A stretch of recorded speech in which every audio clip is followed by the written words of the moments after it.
Hello friends, आप लोग कैसे हैं? आई होप आप लोग बहुत अच्छे होंगे। तो आज हम लोग पढ़ने वाले हैं क्लास 9th के चैप्टर नंबर 5 जो कि एनसीईआरटी एग्जाम्पलर का ये चैप्टर है। वो जीव की मौलिक इकाई जो कि एक जो कि एक बायोलॉजी का चैप्टर है। हेलो फ्रेंड्स, आप लोग कैसे हैं? आई होप आप लोग बहुत अच्छे होंगे। तो आज हम लोग पढ़ने वाले हैं क्लास 9th के एनसीईआरटी एग्जाम्पलर के चैप्टर नंबर 5 जो कि इस जीव की मौलिक इकाई का टोटल एमसीक्यू करने वाले हैं। तो चलिए हम लोग पहले क्वेश्चन पे चलते हैं। पहला क्वेश्चन में बोला जा रहा है, निम्नलिखित में से किसे क्रिस्टल के रूप में बनाया जा सकता है? ऑप्शन ए जीवाणु, option B amoeba, option C विषाणु, ऑप्शन डी शुक्राणु। ऑप्शन सी में जो दिया गया है विषाणु से क्रिस्टल के रूप में हम लोग बना सकते हैं। तो एक का सी सही होगा। चलिए दूसरे नंबर क्वेश्चन पे। दूसरे नंबर में कोशिका फूल जाएगी यदि ऑप्शन ए में कोशिका के भीतर जल के अणुओं की सांद्रता उसके बाहर चारों ओर उपस्थित जल की अणुओं की सांद्रता से अधिक हो। ऑप्शन बी में कोशिका के बाहर चारों ओर उपस्थित जल के अणुओं की सांद्रता कोशिका के भीतर जल के अणुओं की सांद्रता से अधिक हो। ऑप्शन सी कोशिका ऑप्शन सी में कोशिका के भीतर तथा उसके बाहर के जल को अणुओं की सांद्रता समान हो। ऑप्शन डी में जल के अणुओं की सांद्रता महत्व नहीं रखती है। तो हम लोग को कौन सा ऑप्शन सही होगा? कोशिका कब फूलती है? जब कोशिका के भीतर जल के अणुओं की सांद्रता उसके बाहर चारों ओर उपस्थित जल के अणुओं की सांद्रता से अधिक हो। तो दो का हम लोग का अधिक हो तो ये नहीं हो पाएगा। तो अगर हम लोग का कोशिका के भीतर जल के अणुओं की सांद्रता कम हो और कोशिका के बाहर जल के अणुओं की सांद्रता अधिक हो तो हम लोग की कोशिका फूल जाएगी। जो ऑप्शन बी में देख सकते हैं, कोशिका के बाहर चारों ओर उपस्थित जल को अणुओं की सांद्रता कोशिका के भीतर जल के अणुओं की सांद्रता से अधिक हो, जो कि ऑप्शन बी जो कि करेक्ट होगा हम लोग का। चलिए क्वेश्चन नंबर 3 पे हम लोग चलते हैं। 3 में बोला जा रहा है गुणसूत्र बने होते हैं ऑप्शन ए में डीएनए से, ऑप्शन बी प्रोटीन से, ऑप्शन सी डीएनए तथा प्रोटीन से, ऑप्शन डी में आरएनए से। तो गुणसूत्र हम लोग का डीएनए एवं प्रोटीन से बना होता है। चलिए अगले क्वेश्चन नंबर 4 पे, निम्नलिखित में से कौन सा कार्य राइबोसोम का नहीं है? ऑप्शन ए में यह प्रोटीन अणुओं के निर्माण में सहायता करता है। ऑप्शन ए में यह प्रोटीन के निर्माण में सहायता करता है।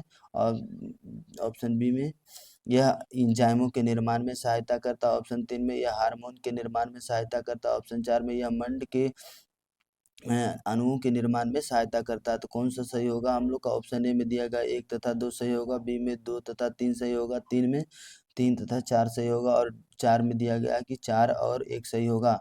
तो 1 में दिया गया था हम लोग का कि यह प्रोटीन अणुओं के निर्माण में सहायता करता है, जो कि ऑप्शन ए सही है। और ऑप्शन बी में यह यह एंजाइमों के निर्माण में सहायता करता है। प्रोटीन राइबोसोम प्रोटीन का निर्माण करता है और प्रोटीन का निर्माण हो रहा है, तो प्रोटीन एंजाइम का ही एक रूप है। तो बी भी हम लोग का सही होगा। तो 1 और 2 किसमें है? ऑप्शन नंबर 1 में 1 और 2 जो कि सही है। चलिए 5वें नंबर क्वेश्चन पे चलते हैं। इनमें से किसका संबंध अंतर्द्रवी जलिका से नहीं है?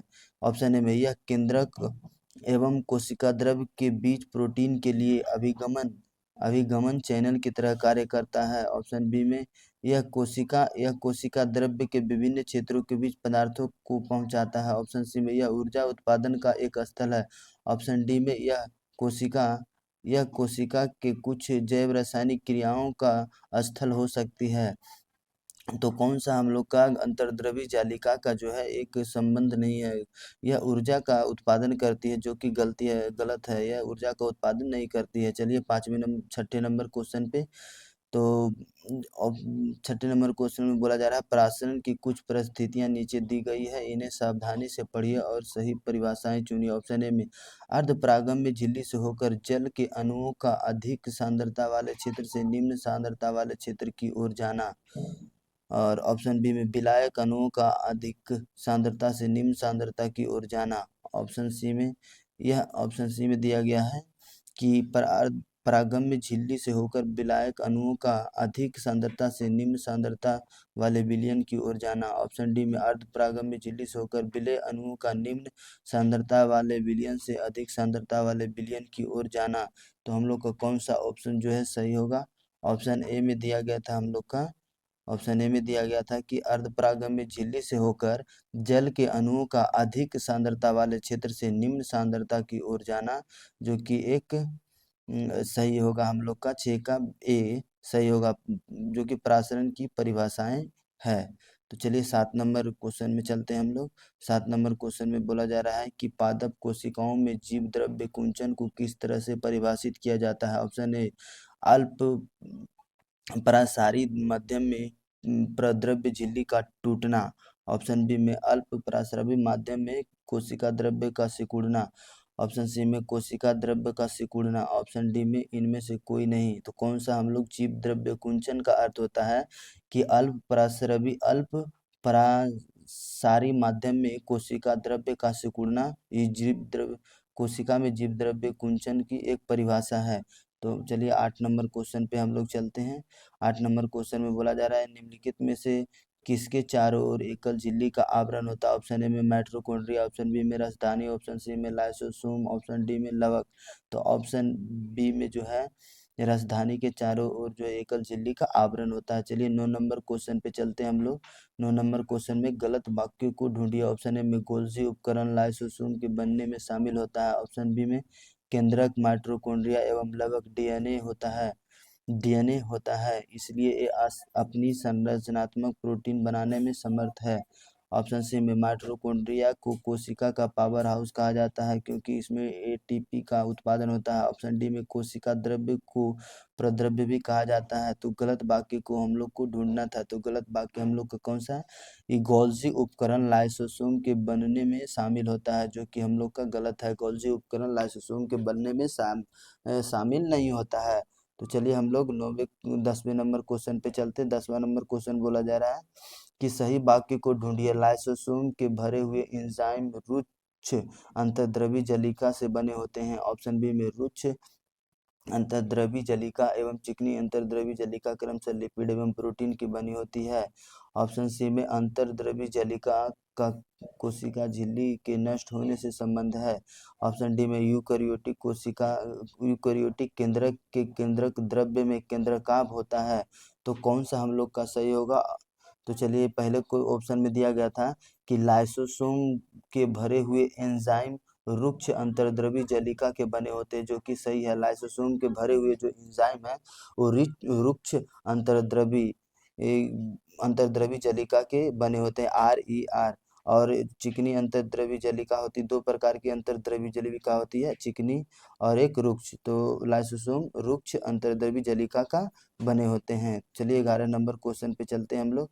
11 नंबर क्वेश्चन में बोला जा रहा है कौन सा कोशिकांग कोशिका के अंदर विषैले पदार्थ एवं औषधि यानी ड्रग्स को अविषित रहित करने में मुख्य भूमिका निभाता है। ऑप्शन ए गोल्जी उपकरण, option B lysosome, option C चिकनी अंतर्द्रवी जलिका, ऑप्शन डी रसधानी। तो कौन सा हम लोग का ऑप्शन जो सही होगा? जो विषैले पदार्थ एवं औषधि को अविषित करता है वो चिकनी अंतर्द्रवी जलिका होता है, चिकनी अंतर्द्रवी जलिका। लाइसोसोम तो आत्महत्या का थैली बोला जाता है, वो कोशिका का वो नष्ट करता है। ये जो बोल रहा है कोशिका के अंदर विषैले पदार्थ को बोला जा रहा है। तो 11 का हम लोग का सी जो कि सही होगा। चलिए 12 नंबर क्वेश्चन पे चलते हैं हम लोग। कोशिका झिल्ली के निर्माण के लिए आवश्यक प्रोटीन एवं लिपिड का उत्पादन निम्नलिखित द्वारा होता है। ऑप्शन ए में रुक्ष अंतर्द्रवी जलिका, ऑप्शन बी गोल्जिका, ऑप्शन सी कोशिका झिल्ली, ऑप्शन डी माइटोकॉन्ड्रिया। तो कौन सा ऑप्शन सही होगा? ऑप्शन ए रुक्ष अंतर्द्रवी जलिका जो है प्रोटीन एवं लिपिड का उत्पादन कोशिका झिल्ली के निर्माण के लिए करता है। तो चलिए 13 नंबर क्वेश्चन पे हम लोग चलते। 13 नंबर क्वेश्चन में प्रोकैरियोटिक का अपरिभाषित केंद्रक क्षेत्र कहलाता है। ऑप्शन ए में केंद्रक प्रोकैरियोटिक का अपरिभाषित केंद्रक क्षेत्र कहलाता है। ऑप्शन ए केंद्रक, ऑप्शन बी केंद्रिका, ऑप्शन सी न्यूक्लिक अम्ल, ऑप्शन डी केंद्रकाभ। तो कौन सा हम लोग का ऑप्शन सही होगा? प्रोकैरियोटिक का अपरिभाषित केंद्रक जो है केंद्रकाभ कहलाता है, केंद्रकाभ न्यूक्लियोटाइड। चलिए 14 नंबर क्वेश्चन पे चलते हैं हम लोग।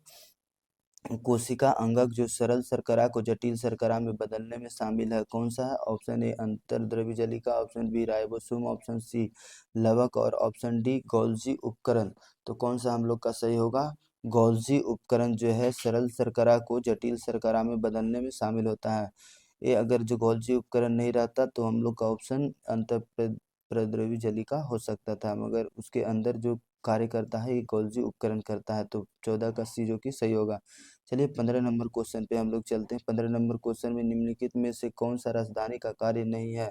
ऑप्शन ए संग्रहण, ऑप्शन बी में कोशिका को स्फीति एवं दृढ़ता प्रदान करना, ऑप्शन सी अपशिष्ट उत्सर्जन, ऑप्शन डी में गमन।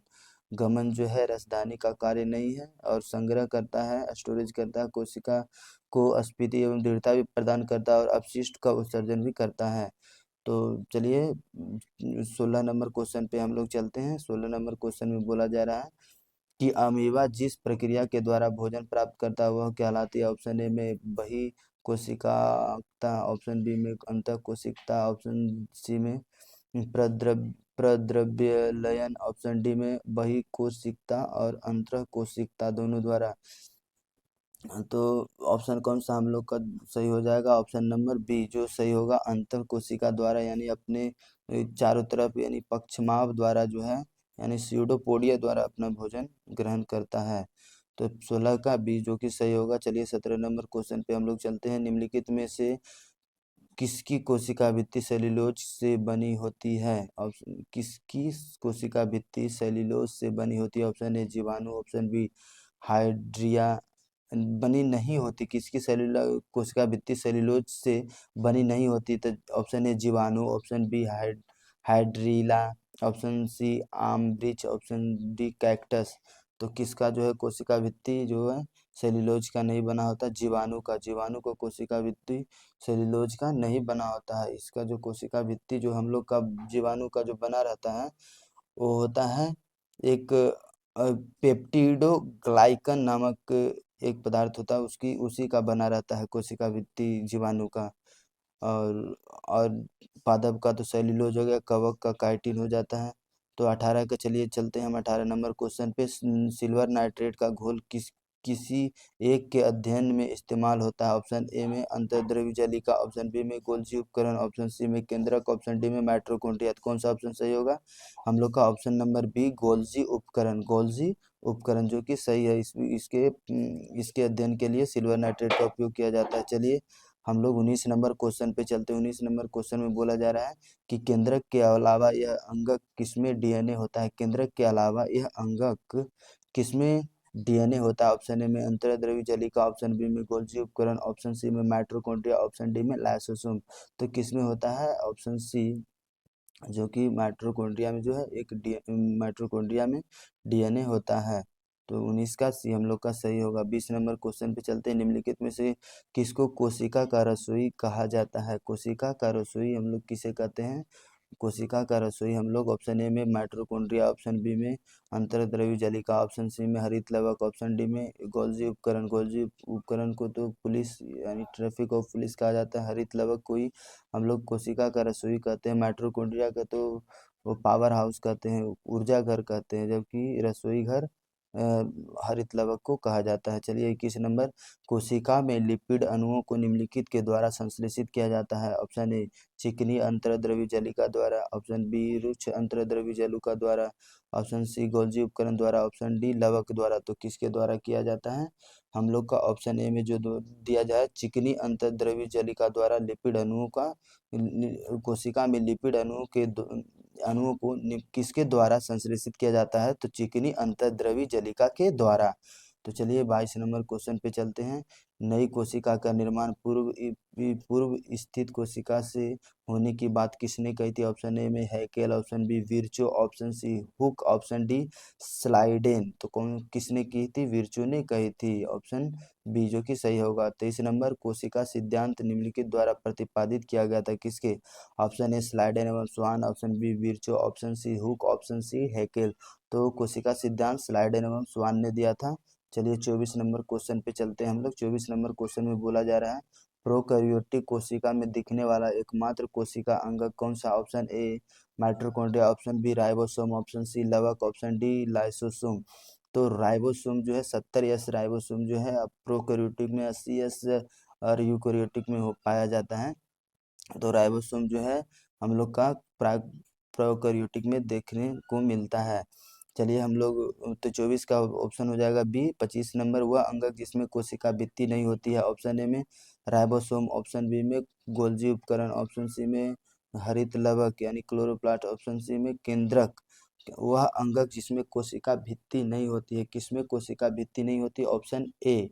ऑप्शन ए जो बोला जा रहा है हम लोग का राइबोसोम में कोशिका भित्ति नहीं होती है। तो चलिए हम लोग 26 नंबर क्वेश्चन पे चलते हैं। यह 26 नंबर क्वेश्चन, 1 माइक्रोन बराबर होता है ऑप्शन ए में 10⁻⁻6 मीटर, ऑप्शन बी में 10⁻⁹मीटर, ऑप्शन सी में 10⁻⁻10 मीटर, ऑप्शन डी में 10⁻⁻3 मीटर। तो कौन सा होता है? 1 माइक्रोन मीटर बराबर होता है 10⁻⁻6 मीटर। 26 के 1। 27 में बोला जा रहा है लाइसोसोम उत्पन्न होते हैं। ऑप्शन ए अंतर्द्रव्य जलिका द्वारा, ऑप्शन बी गोल्जी उपकरण से, ऑप्शन सी में केंद्रक के द्वारा, ऑप्शन डी में कौन सी माइटोकॉन्ड्रिया के द्वारा। तो हम लोग को कौन सा ऑप्शन सही होगा? ऑप्शन नंबर सी जो कि केंद्रक से, केंद्रक से, ऑप्शन नंबर सी केंद्रक से। चलिए 28 नंबर क्वेश्चन पे चलते हैं हम लोग। 28 नंबर क्वेश्चन पे चलते हैं। 27 नंबर क्वेश्चन में क्या बोला? लाइसोसोम उत्पन्न होते हैं, लाइसोसोम उत्पन्न होते हैं केंद्रक से, जो कि सही है।